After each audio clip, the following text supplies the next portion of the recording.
Lamine Camara.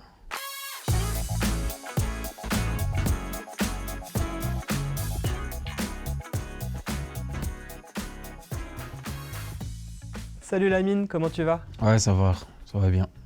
Merci. Pour parler de ton enfance, est-ce que tu peux nous raconter quelle place avait le football dans ta vie? Le football, depuis mon enfance, ça représentait tout pour moi. Mon père me forçait trop à l'école pour aller à l'école. Bon, moi, je faisais semblant comme si que j'allais à l'école et après, je vais jouer au foot dans les quartiers comme ça. Et mon père a dit que depuis que j'étais toute petite, c'est le ballon qui a fait que j'ai commencé à marcher. Qu'est-ce qui s'est passé quand ton père a découvert que tu allais jouer au foot au lieu d'aller à l'école? Lui, ça ne l'intéressait pas. Il entend juste les rumeurs comme ça.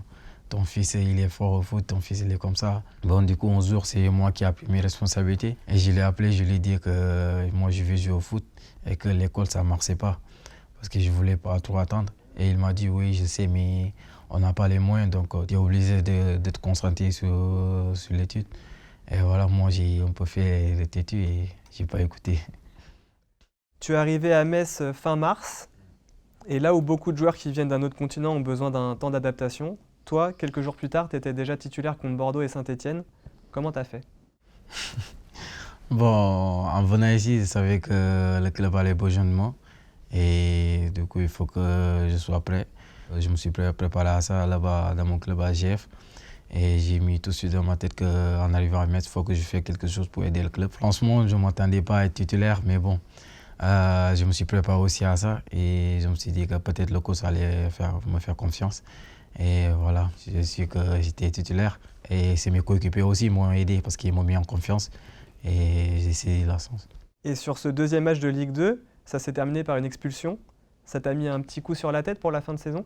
C'est vrai que même au Sénégal, je prenais des cartons. Mais après ces cartons rouges, ça m'a fait un peu du bien parce que j'ai pu réfléchir. Et je sais que les petites choses que j'ai fait là, ça n'a pas de sens et que je me retardais moi-même. Avant, je m'énervais trop vite sur le terrain, nerveux, parce que aussi, j'aime pas perdre. Quand je perds un duel ou quelque chose comme ça m'énerve. Et j'ai bien travaillé à ça et écouté aussi beaucoup de conseils. Parce que j'en demande beaucoup auprès des cadres comme Maïga, Isma, comme ça. Et mes parents aussi m'ont aidé, mes grands frères. Tout le monde me reprochait à ça, que tu t'énerves vite sur le terrain, c'est ça ton défaut. Et après, j'ai beaucoup travaillé sur ça. Pour ceux qui ne t'ont jamais vu jouer, comment tu décrirais ton style? Bon, je dirais que moi, mon style de jeu, c'est ça. Je dirais que je suis un genre box-to-box, aider mes coéquipiers sur les efforts. Et si je peux aussi marquer, pourquoi pas aller marquer. Voilà. Est-ce que tu as un modèle comme joueur? Mon plus grand modèle, c'est Gana Gueye. J'inspire beaucoup sur lui, depuis tout petit. Et même en sélection, je m'oppose beaucoup de lui. Je regarde ce qu'il fait sur les entraînements, en dehors des entraînements. Et voilà, il m'inspire beaucoup. Pour parler un peu de ta saison maintenant, tu fais partie des quelques joueurs qui ont disputé tous les matchs de Ligue 1. Est-ce que tu t'attendais à jouer autant? Après la saison passée, vous savez que je m'attendais beaucoup. Je me suis mis en tête que voilà, maintenant c'est la Ligue 1 et ça ne va pas être pareil que la Ligue 2. Et je me suis préparé ça pour jouer, pour avoir un maximum de temps de jeu. Au début, c'était difficile, mais on s'est adapté. Peut-être que ta meilleure carte de visite, c'est le fameux but que tu as mis contre Monaco. Est-ce que tu peux nous le raconter? Le but, c'est vrai que ça m'a fait beaucoup de bien. Parce que ça fait un moment que je n'ai pas marqué aussi. Avant le match contre Monaco, j'ai revu un peu leur match et je voyais que leur potier sortait de ses cases. Parce qu'ils dominaient le match, souvent c'est eux qui ont la possession. Et lui, il est à l'aise dans ses buts, il sortait beaucoup de ses cases. Et je me suis dit pourquoi pas, si j'ai eu l'occasion, je vais en profiter. Et l'occasion s'est présentée. Depuis la rentrée, tu as été appelé par le sélectionneur Aliou Cissé à chaque rassemblement. Et la première fois, c'était en septembre, alors que tu avais joué que 3 matchs en Ligue 1. Est-ce que ça t'a surpris? Bon, je ne dirais pas que c'était une surprise parce que ça fait un moment aussi que je travaille sur ça. C'était ça mon objectif. Et puis lors du CHAN et la CAN aussi U20, c'était l'objectif aussi d'intégrer l'équipe A. C'est vrai que c'est venu trop vite, mais bon, faut se préparer à tout moment et voilà, le coach m'a appelé. Et t'as ressenti quoi quand il t'a dit que t'allais être titulaire? Bon, j'ai vu mon nom sur les 11 de départ et ça m'a fait ça m'a fait du bien.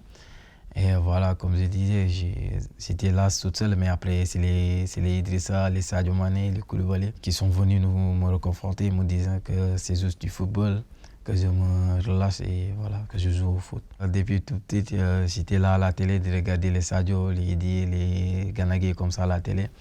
Et qu'aujourd'hui, je me retrouve en face d'eux et qu'on partage la même vestiaire. Et franchement, ça me fait du bien d'être près d'eux. Et voilà, je profite aussi de leur expérience, que j'apprends beaucoup sur eux. Et j'espère bien que ça me servira à l'avenir. Sur une passe décisive d'Idrissa Gueye, tu avais marqué ton premier but. Qu'est-ce qui t'est passé par la tête à ce moment-là? Bon, je me suis dit que l'équipe a des bons cadres qui met des jeunes en confiance. Et voilà, c'est ça qui s'est passé. Il m'a mis en confiance. Il m'a dit que si tu veux marquer, tu vas marquer. Juste libère-toi et joue au foot. On menait 2-0 et il est venu vers moi. Il m'a dit c'est l'occasion pour toi d'en profiter. Si tu veux marquer ton premier but à la sélection, bah, profite bien et on va t'aider. Et c'est lui-même qui m'a fait la passe et j'ai marqué. Est-ce que tu as déjà parlé du FC Metz avec les Sadio Mané, Habib Diallo ou Ismaïla Assar? Bah, c'est eux qui me demandent parfois comment tu te sens là-bas. Est-ce que tu es bien installé? Ils me demandent des informations comme ça. Ils veulent juste m'aider et me mettre dans les bonnes conditions. Il y a la CAN en janvier. Cette compétition, elle représente quoi pour toi? Bah, il représente tout pour moi parce qu'il a remporté la CAN avec ton pays et c'est quelque chose dimanche, c'est une fierté. On va aller là-bas en tête haute. Il faut qu'on aille là-bas comme les vrais champions d'Afrique pour pas conserver notre titre. Et c'est qui pour toi les favoris de la compétition? Bah, j'ai dit nous, c'est le Sénégal. Juste vous. Ouais, juste nous. Comme Sadio Mané, tu es sénégalais. Comme Sadio Mané, tu es passé par Génération Foot. Et comme Sadio Mané, tu débutes ta carrière en Europe au FC Metz. C'est quoi la suite maintenant? Sadio Mané, c'est une légende, du foot. À la suite, j'espère bien que je ferai mieux que lui. J'espère bien. Merci beaucoup Lamine. Merci. Ah, j'espère que j'ai pas été mauvais. J'ai pas l'habitude aussi.